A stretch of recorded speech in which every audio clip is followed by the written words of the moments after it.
जय स्वामीनारायण विद्यार्थी मित्रों, धोरण 8 में विषय कम्प्यूटर परिचय जेम आपणे एकम 1 कम्प्यूटर परिचय। कम्प्यूटर एटले शुं, कम्प्यूटरनी भाषाओं, कम्प्यूटरना प्रकारों अने कम्प्यूटरना घटकों विषे आपणे अभ्यास कर्यो हतो। हवे त्यार पछी आपणे छे पछीनो टॉपिक छे इनपुट डिवाइस, जेम आपणे अभ्यास करशुं। जेम आपणे पहेलुं छे इनपुट डिवाइस में कीबोर्ड, डेटा एंटर करवा माटे अने कम्प्यूटर ने सूचना आपवा माटे कीबोर्डनो उपयोग थाय छे। कीबोर्ड पर 100 उपरांत की होय छे, जेमां लेटर की, नंबर की, विराम चिन्होनी की तथा बीजी विशिष्ट की होय छे। कि भाई कीबोर्डनो उपयोग कई जग्याए थाय कि भाई कोईपण डेटा एटले के माहिती ज्यारे एंटर करवा माटे कम्प्यूटर ने ज्यारे कोई आदेश आपवा माटे छे आज कम्प्यूटरनो उपयोग थाय छे। कीबोर्ड पर 100 करता वधारे की होय छे, जेमां लेटर की, नंबर की, विराम चिन्ह की तथा बीजी अन्य विशिष्ट की आवेली होय छे। तो विद्यार्थी मित्रों, पाठ्यपुस्तक में जे कीबोर्ड है जेम आपणे जोईए कि भाई आ की है एस्केप की है, F1 थी F12 सुधी फंक्शन की है, स्पेशियल की है, पछी इंडिकेटर अहींया लाइट आपेली है, त्यारबाद लेफ्ट राइट अप डाउन जे कर्सर कंट्रोल की है, त्यारबाद से न्यूमेरिक कीपैड है कि भाई एमां 0 थी 9 सुधी अंक आपेला होय छे। ज्यारे तमे कीबोर्ड पर की दबावो त्यारे तमे स्क्रीन पर कोई चोक्कस अक्षर के चिन्ह जोशो। जेम जेम स्क्रीन पर अक्षर आवता जशे तेम तेम एक नानी झबूकती ऊभी લીટી તમે જમણી બાજુ ખસતી જોશો તેને શું કહેવામાં આવશે?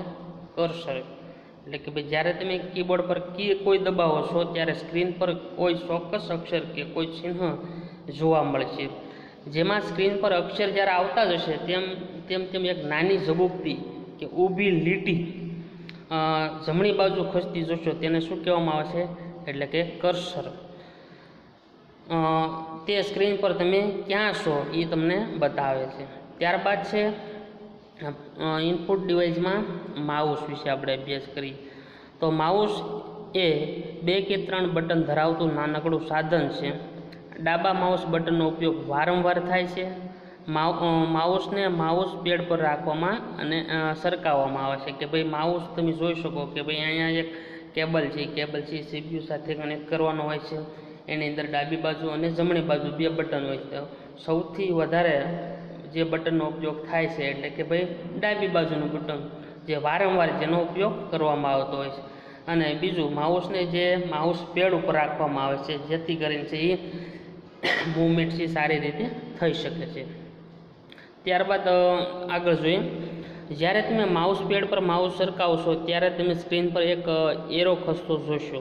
આ એરોને માઉસ પોઇન્ટર કહેવામાં આવે કે ભાઈ જ્યારે તમે માઉસને માઉસ પેડ પર ત્યારે એકબીજા જ્યારે સરકાવશો ત્યારે તમને એક એરો જોવા મળે છે। આ એરાને માઉસ પોઇન્ટર કહેવામાં આવે છે। તો તમે વિદ્યાર્થી મિત્રો આ એરો છે એને માઉસ પોઇન્ટર જો હું મૂવમેન્ટ કરું છું કે આ બ્લેક કલરનો એરો છે એને માઉસ પોઇન્ટર કહેવામાં આવે છે। માઉસ સ્ક્રીન પર ચોક્કસ સ્થળનો નિર્દેશ કરે છે અને મેનુમાંથી વિકલ્પ પસંદ કરવા માટેનો શું કરે છે? ઉપયોગ થાય કે માઉસ સ્ક્રીન પર જે ચોક્કસ સ્થળનો નિર્દેશ કે ભાઈ એની અંદર ચોક્કસ સ્થળ એટલે કે ભાઈ કોઈ ફોલ્ડર હોય, કોઈ ફાઇલ હોય તો અને વિવિધ મેનુ હોય તો એ વિકલ્પ પસંદ કરવા માટે આ માઉસ પોઇન્ટિંગ ડિવાઇસનો ઉપયોગ થાય છે। એટલા માટે માઉસ પોઇન્ટિંગ ડિવાઇસ કહેવામાં આવે છે। ત્યારબાદ આપણે આઉટપુટ ડિવાઇસની અંદર આપણે વાત કરીશું, જેમાં પહેલું છે મોનિટર। જ્યારે તમે કમ્પ્યુટરમાં ડેટા એન્ટર કરો છો અથવા કમ્પ્યુટરને સૂચના આપો છો ત્યારે તમે જે કંઈ ટાઈપ કરો તે મોનિટરના સ્ક્રીન પર દેખાય છે। શું કે જ્યારે તમે કમ્પ્યુટરમાં કોઈ પણ ડેટા જ્યારે એન્ટર કરો શેના થકી ડેટા એન્ટર થાય? તો કે કીબોર્ડની મદદથી। અને એ ડેટા એ તમને ક્યાં જોવા મળે છે? તો કે મોનિટરની સ્ક્રીન પર જાય। કમ્પ્યુટરે તૈયાર કરેલા આઉટપુટ તમે દર્શાવે, આથી મોનિટરને વીડીયુ એટલે કે વિઝ્યુઅલ ડિસ્પ્લે યુનિટ કહેવામાં આવે છે। અહીંયા આપણે મોનિટરની આ સ્ક્રીન છે કે ભાઈ એલઈડી અથવા એલસીડી જે સ્ક્રીન છે જોઈ શકો. મોનિટરના બે પ્રકાર, એક મોનોક્રોમ મોનિટર અને કલર મોનિટર. આ જે સ્ક્રીન છે મોનિટરની જે સ્વિચ આવેલી છે અહીંયાથી જે આ બધા બટન છે એ સેટિંગ માટેના બટન હોય છે. ત્યારબાદ છે આઉટપુટ ડિવાઇસનું બીજો પ્રકાર પ્રિન્ટર. તો પ્રિન્ટર તમે જોયા છે કે ન જોયા, પણ અત્યારે પ્રિન્ટરનો ઉપયોગ છે એ બધી ઓફિસની અંદર થતો હોય છે. વિવિધ પ્રિન્ટો કાઢવા માટે, દસ્તાવેજ માટે, કોલેક્ટર કાઢવા માટે, કોઈ કલર પ્રિન્ટ કાઢવા માટે પ્રિન્ટર ઉપયોગ હોય છે. તો આપણે જોઈએ કે કમ્પ્યુટરમાં દ્વારા તૈયાર થયેલ આઉટપુટ મોનિટર પર જોઈ શકાય. એટલે કમ્પ્યુટર દ્વારા જે તૈયાર થયેલા આઉટપુટ ક્યાં જોવા મળે? તો કે ભાઈ મોનિટર ઉપર. આ આઉટપુટ પ્રિન્ટરની મદદથી કાગળ છે એ છાપી શકાય છે. આ છાપેલી કોપીને હાર્ડ કોપી કહેવામાં આવે છે. કમ્પ્યુટરમાં સ્ટોર કરેલી કે મોનિટરના સ્ક્રીન પર દેખાતી કોપીને શું કહેવામાં આવે? Soft copy.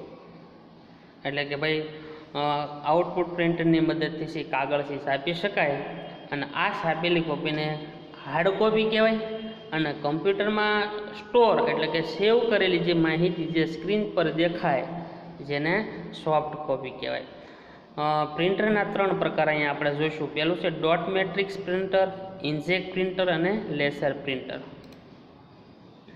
તો પહેલી વાત કરીશું આપણે ડોટ મેટ્રિક્સ પ્રિન્ટરને.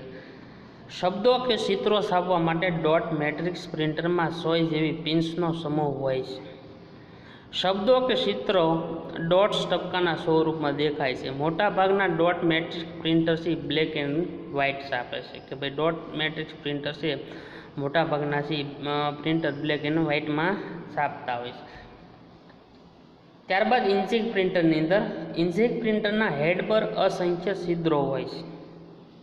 કાગળ પર શબ્દો કે ચિત્રો છાપવા માટે છિદ્રોમાંથી શાહી બહાર ફેંકાય છે. Inkjet printer black and white તેમજ રંગીન છાપકામ કરી શકે. કે ભાઈ ઇન્કજેટ પ્રિન્ટર છે એનો જે મુખ્ય હેડ છે, આ મુખ્ય હેડ જેના પર અસંખ્ય ચિત્રો ઝીણા ઝીણા ટપકા ગણાય હોય છે. આ કાગળ પર શબ્દો કે ચિત્રો છાપવા માટે આ છિદ્રોમાંથી જે શાહી એ બહાર ફેંકવામાં આવે છે.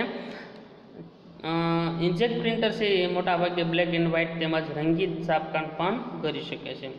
ત્યારબાદ છે લેસર પ્રિન્ટર છે. અહીંયા તમે જોઈ શકો કે ભાઈ આ ડોટ મેટ્રિક્સ પ્રિન્ટર છે.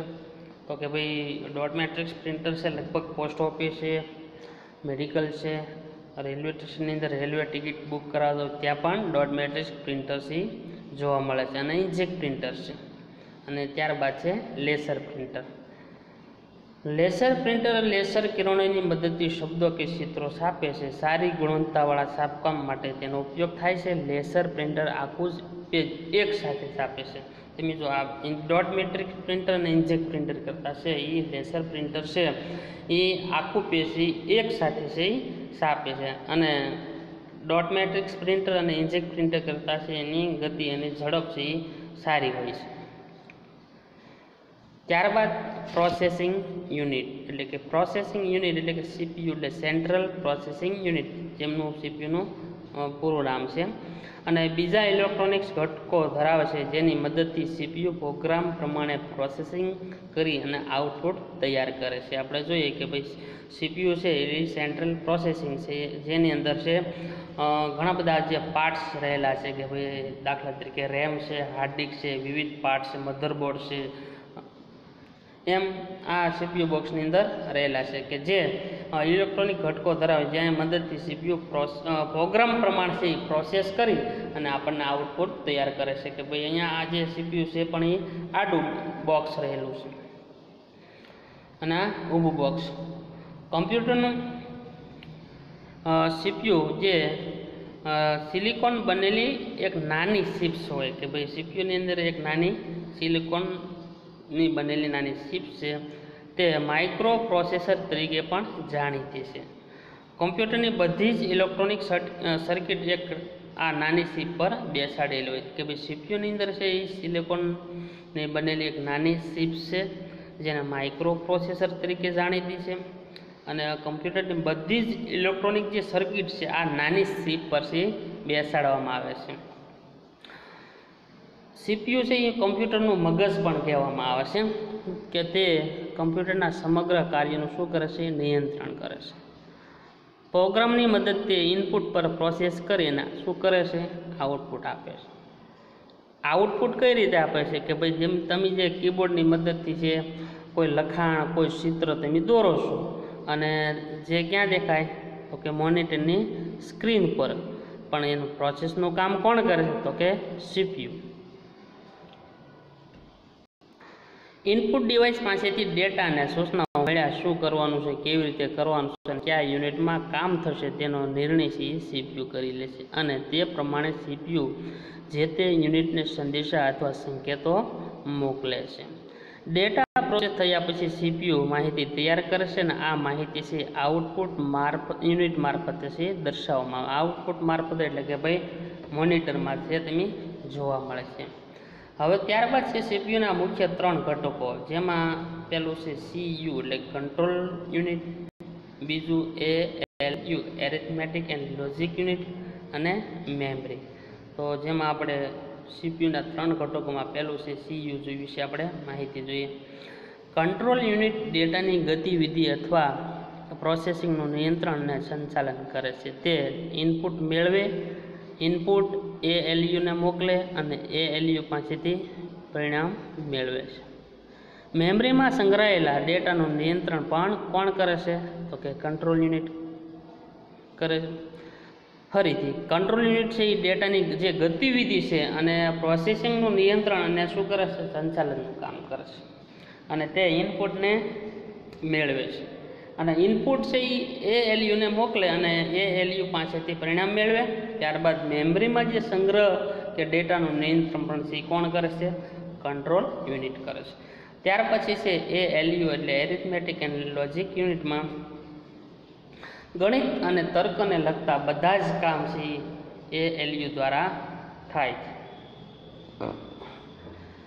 સીયુ એટલે કે કંટ્રોલ યુનિટ પ્રથમ મેમરીમાં માહિતી મેળવે અને પછી તે કાર્ય કરવા માટે ALUને મોકલી આપે છે અને ALU પ્રોસેસિંગ કરી પરિણામને મેમરીને મોકલે છે.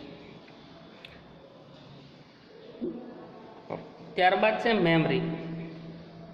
મેમરી એટલે કે ભાઈ સીયુ પાસેથી ડેટા, સીયુ એટલે કંટ્રોલ યુનિટ મેળવે અને તેને સંગ્રહે છે એટલે કે સંગ્રહ કરે છે. સીયુ પછી આ ડેટા પ્રોસેસિંગ અને આઉટપુટ તૈયાર કરવા માટે કોને મોકલે છે તો કે ALU એટલે એરિથમેટિક લોજિકલ યુનિટ જેને મોકલે છે. આ આઉટપુટ મેળવીને સીયુ તેને સંગ્રહવા માટે મેમરીને મોકલે છે અને સીયુ પછી એટલે કે સીયુ એટલે કંટ્રોલ યુનિટ મેમરીને આઉટપુટ ડિવાઇસને આઉટપુટ મોકલવા માટેની શું આપે છે, સૂચના આપે છે. તો નીચેનો આકૃતિ છે તમે જોઈ શકો કે ભાઈ ઇનપુટ ડિવાઇસ અને આઉટપુટ ડિવાઇસ, મેમરી, સીયુ એટલે કંટ્રોલ યુનિટ અને ALU આ જેનો ગ્રાફ છે. ત્યાર પછી સ્ટોરેજ યુનિટની અંદર કે તમે જાણો છો કમ્પ્યુટર તેની મેમરીમાં વિપુલ પ્રમાણમાં ડેટાનો સંગ્રહ કરી શકે. તમે જાણો છો કે કમ્પ્યુટર તેની મેમરીની અંદર છે વિપુલ કે ભાઈ અઢળક પ્રકારનો જે તમારે ડેટા કોઈ માહિતી છે સ્ટોર કરવો હોય તો એ સ્ટોર કરી શકે. બધા જ પ્રોગ્રામ અને ડેટાનો સંગ્રહ કમ્પ્યુટરની મેમરીમાં થાય છે. કમ્પ્યુટર મેમરીના મુખ્ય 2 પ્રકાર છે. એમાં પહેલું છે પાછું પ્રાઇમરી મેમરી અને સેકન્ડરી મેમરી, જેનો આપણે અભ્યાસ કરીશું. તો પ્રાઇમરી મેમરી એટલે શું તો કે પ્રાઇમરી મેમરી એટલે કે એ મેઇન મેમરી તરીકે જાણીતી છે અને કમ્પ્યુટરની પ્રાઇમરી મેમરી અસંખ્ય સેલ્સની બનેલી હોય છે. દરેક સેલ્સમાં માહિતીનો એક અંશ હોય છે. દરેક સેલને એક સંખ્યા વડે ઓળખવામાં આવશે, તેને સેલનું એડ્રેસ પણ કહેવામાં આવશે. સેલ એડ્રેસ જે તે સેલનો નિર્દેશ કરે છે. સેલમાં રહેલી માહિતી અને સેલ એડ્રેસ બંને કેવા છે, અલગ હોય છે. આથી કોઈ ચોક્કસ સેલમાં તમારે માહિતી સ્ટોર કરવી હોય તો તે સેલનું એડ્રેસ અને તેમાં સ્ટોર કરવાની માહિતી છે આપવી અનિવાર્ય છે. આ પ્રમાણે સેલમાંથી માહિતી મેળવવા માટે સેલનું એડ્રેસ જાણવું પણ જરૂરી છે. તો એમાં પ્રાઇમરી મેમરીના પાછા 2 પ્રકાર છે, રેમ અને રોમ. તો રેમ એટલે કે રેન્ડમલી એક્સેસ મેમરી છે. તો રેમમાં માહિતી ઇલેક્ટ્રિકલ પલ્સમાં રૂપમાં સંગ્રહ થાય છે. આથી રેમમાં જે કંઈ સંગ્રહવાનું હોય એટલે કે સ્ટોર કરવાનું હોય છે તે બધું કોમ્પ્યુટરનો વીજ પ્રવાહ ચાલુ રહે ત્યાં સુધી સંગ્રહાયેલું રહે. જો પાવર સપ્લાયમાં અડચણ ઊભી થઈ કે તમે કમ્પ્યુટરની સ્વિચ બંધ કરો તો રેમમાં રહેલી માહિતી ગુમાવશો. આથી કમ્પ્યુટરની રેમ એ અસ્થાયી અથવા ઊંડી જાય છે. તો કે રેન્ડમ એક્સેસ મેમરીની અંદર છે કે ભાઈ આ જે મેમરી છે ઇલેક્ટ્રિક પલ્સમાં રૂમમાંથી સંગ્રહાયેલી છે અને કમ્પ્યુટર જ્યારે કમ્પ્યુટરનો જે વીજ પ્રવાહ એટલે કે જ્યારે કમ્પ્યુટરથી ભાઈ લાઇટ જતી રહે બંધ થઈ ગયું ત્યાં સુધી માહિતીની સ્ટોર રહેલી હોય. પણ જ્યારે જો પાવર સપ્લાય છે એ કદાચ અચાનક જતી રહે અથવા સ્વિચ બંધ થઈ ગઈ તો રેમમાં રહેલી માહિતી છે એ આપોઆપ જતી રહે છે. એટલા માટે રેમ છે અસ્થાયી મેમરી તરીકે ઓળખવામાં આવે છે. રેમમાં બીટ્સનો ઉપયોગ દ્વારા માહિતીનો સંગ્રહ થાય છે. બીટ એ બાઇનરી ડિજિટ તે 0 અથવા 1 હોઈ શકે. 8 બીટ્સના સમૂહને બાઇટ કહેવામાં આવે છે. એટલે કે 1 બાઇટ બરાબર 8 બીટ્સ એવું કહી શકાય. ત્યારબાદ છે રોમ. રોમ એટલે કે રીડ ઓનલી મેમરી. કમ્પ્યુટર ચલાવવા માટે મદદરૂપ થતા બધા જ પ્રોગ્રામ અને સોફ્ટવેર રોમમાં સંગ્રહાય છે. રોમમાં સંગ્રહ થયેલી માહિતી માત્ર વાંચી શકાય, તે બદલી શકાતી નથી. તમે કમ્પ્યુટરની સ્વિચ ઓફ કરો ત્યારે પણ આ મેમરી ઉડી જતી નથી. આથી કમ્પ્યુટર એ રોમ એ સ્થાયી મેમરી કહેવામાં આવે છે. કે રીડ ઓનલી મેમરીમાં કે કમ્પ્યુટર ચલાવવા માટે મદદરૂપ થાય બધા પ્રોગ્રામ છે એ સોફ્ટવેરમાં રોમમાં રહેલા હોય છે. અને રોમમાં સંગ્રહ થયેલી માહિતી માત્ર શું કરી શકાય? વાંચી શકાય, તે બદલી શકાતી નથી. તમે જ્યારે કમ્પ્યુટરની સ્વિચ ઓફ કરો છો એટલે કે બંધ કરો છો ત્યારે મેમરી છે એ ઉડી જતી નથી. એટલા માટે છે રોમ છે સ્થાયી મેમરી તરીકે ઓળખાય છે.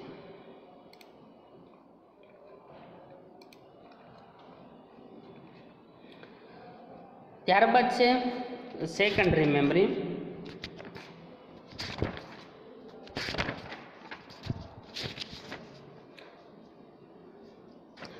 સેકન્ડરી મેમરીની એક્સટર્નલ મેમરી તરીકે જાણી છે. તમે જાણો છો કે રેમ એ અસ્થાયી મેમરી, કમ્પ્યુટર બંધ કરતાં તે ઉડી જાય. હવે કેટલીક માહિતી કાયમી સંગ્રહ કરવાની તમને જરૂર છે. તો આવી માહિતીનો સંગ્રહ સેકન્ડરી મેમરીમાં થઈ શકે છે. સેકન્ડરી મેમરીમાં સંગ્રહ કરેલી માહિતી છે પૂછી શકાય અથવા કેટલીક નવી માહિતી તેની ઉપર લખી પણ શકાય. તો સેકન્ડરી મેમરીમાં 4 પ્રકારના સ્ટોરેજ ડિવાઇસથી વ્યાપક ઉપયોગ થાય છે, જેમાં હાર્ડ ડિસ્ક, સીડી, ડીવીડી અને યુએસબી ફ્લેશ ડ્રાઈવ. તો વિદ્યાર્થી મિત્રો છે કોમ્પ્યુટરની અંદર છે પહેલું છે હાર્ડ ડિસ્ક, જે સીપીયુ બોક્સની અંદર જોવા મળે છે અને એની સાથે ફિટ કરેલી હોય છે કે તમારે જે લાંબા સમય સુધી ડેટા અથવા કોઈ માહિતી સંગ્રહ કરવી હોય તો જે માહિતી ક્યાં સ્ટોર થાય તો કે આ હાર્ડ ડિસ્કની અંદર છે એ સેવ થયેલી છે. તો હાર્ડ ડિસ્કને જે અહીંયા ચિત્ર આપ્યું છે કે એની આ જે ડિસ્ક છે એમાં ફરવાની દિશા રીડ રાઇટ હેડ જે આરમાં આપેલો છે, ઉપરની રક્ષણાત્મક પ્લેટ પણ છે. હવે સીપીયુ કનેક્શનની રિબિન ત્યાં કેબલ છે કનેક્શન માટેનો છે. તો આપણે એના વિશે જોઈએ કે હાર્ડ ડિસ્ક એ નાની ચુંબકીય ડિસ્ક છે. તેને એક મજબૂત બોક્સમાં ગોઠવાયેલી હોય છે. આ બોક્સને હાર્ડ ડ્રાઈવર કહે છે. આ હાર્ડ ડ્રાઈવને સીપીયુ બોક્સમાં ગોઠવાયેલી હોય છે.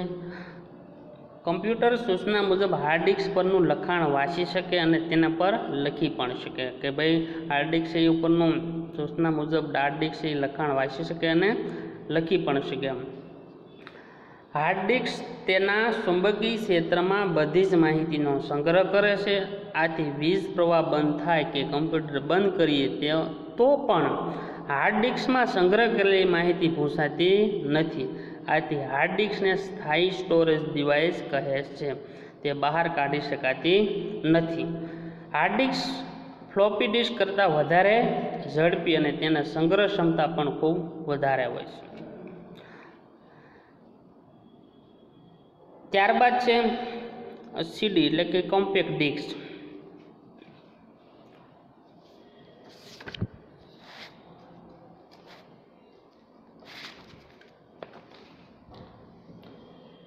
ડેટા વાંચવા તથા લખવા માટે સીડીનો ઉપયોગ થાય છે.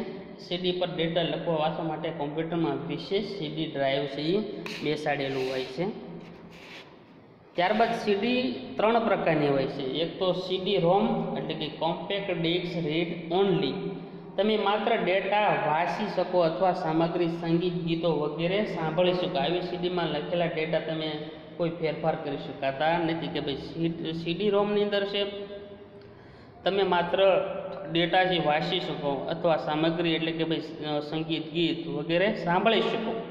પણ આ સીડીમાં લખેલા જે ડેટા એક વખત સ્ટોર થઈ ગયો કે ભાઈ એની અંદર રહેલા ડેટા છે એમાં કોઈ ફેરફાર એટલે ચેન્જીસ કરી શકાતા નથી. ત્યાર પછી સીડી આર કોમ્પેક્ટ ડિસ્ક રેક્ટેબલ. આ કોરી સીડી હોય છે. તેના પર તમે માત્ર એકવાર ડેટા અને સેવ કરી શકો. તેના પર ડેટા લખવા અને સેવ કરવા માટે તમને વિશેષ સીડી RW ડ્રાઈવની જરૂર પડે છે. ત્યાર પછી સીડી RW તો કે કોમ્પેક્ટ ડિસ્ક રીરાઇટેબલ. આ પ્રકારની સીડી ભૂંસી શકાય તેવી સીડી તરીકે જાણીતી છે. તેના પર તમે અનેકવાર ડેટા લખી અને સેવ કરી શકો. આ માટે તમારે વિશેષ સીડી RW ડ્રાઈવની જરૂર પડે છે. તો કે ભાઈ સીડી રોમ તો કે તમે સીડી અને સીડી રોમમાં તમે માત્ર ડેટા વાંચી શકો અથવા એટલે કે સંગીત અને સાંભળી શકો. અને સીડીમાં લખેલા ડેટા છે એમાં કોઈ ફેરફાર થતા નથી. CDRની અંદર એટલે કે કોમ્પેક્ટ ડિસ્ક રેક્ટેબલ આ કોરી સીડી હોય તેના પર માત્ર એકવાર ડેટા છે સેવ કરી શકો. અને ડેટા લખવા અને સેવ કરવા માટે એના માટે વિશેષ CDRW ડ્રાઈવની જરૂર પડે. ત્યારબાદ CDRW કોમ્પેક્ટ ડિસ્ક રીરાઇટેબલ. આ પ્રકારની સીડી છે ભૂંસી શકાય સીડી તરીકે અને ફરીવાર ડેટા છે તમારે સેવ લખવા અથવા સેવ કરવા તો તેના માટે વિશેષ CDRWની ડ્રાઈવની જરૂર પડે છે. ત્યારબાદ છે DVD. તો DVD વિશે આપણે જોઈએ. આ DVDનું પૂરું નામ છે ડિજિટલ વર્સટાઇલ ડિસ્ક ડિજિટલ વિડીયો. જેમાં ડિસ્ક કે DVD સારી ગુણવત્તા સાથે ઘણી વધારે સંગ્રહ ક્ષમતા હોય છે. કે ભાઈ CD કરતાં છે DVDની જે સંગ્રહ ક્ષમતા છે એ વધારે હોય છે. CDની અંદર સંગ્રહ ક્ષમતા 650 MB આસપાસ હોય છે, જ્યારે DVDની અંદર 4.5 GB જેટલી જગ્યા હોય છે. તો જેની કિંમત છે CD આસપાસ 10 રૂપિયા જેવી અને DVD આસપાસ 15 રૂપિયા 20 રૂપિયા જેવી કંપની પ્રમાણે હોય છે. CD કરતાં છે એ DVDની સંગ્રહ ક્ષમતા વધુ હોય છે.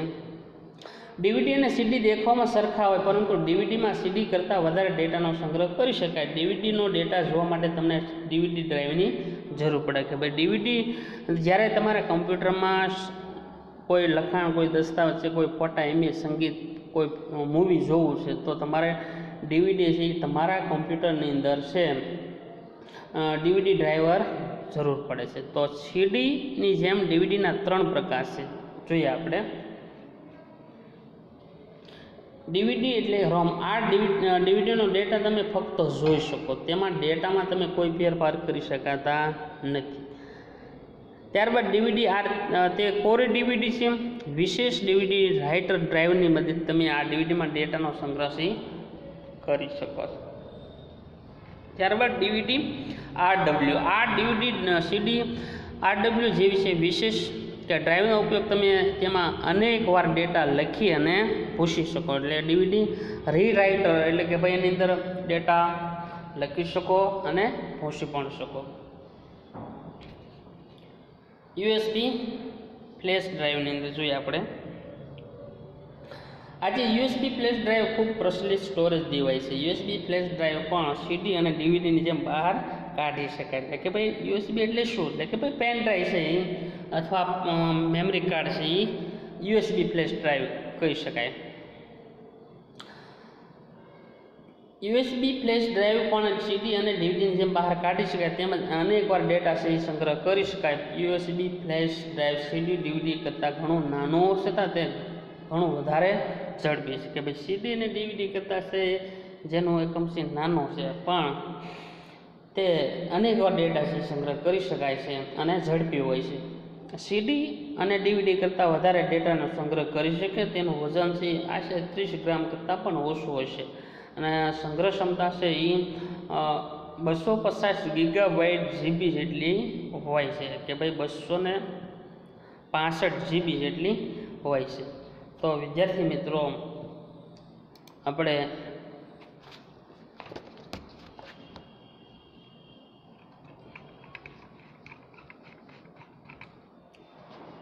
સેકન્ડરી મેમરીની અંદર ડીવીડી, સીડી, યુએસબી જે આપણે અભ્યાસ કર્યો.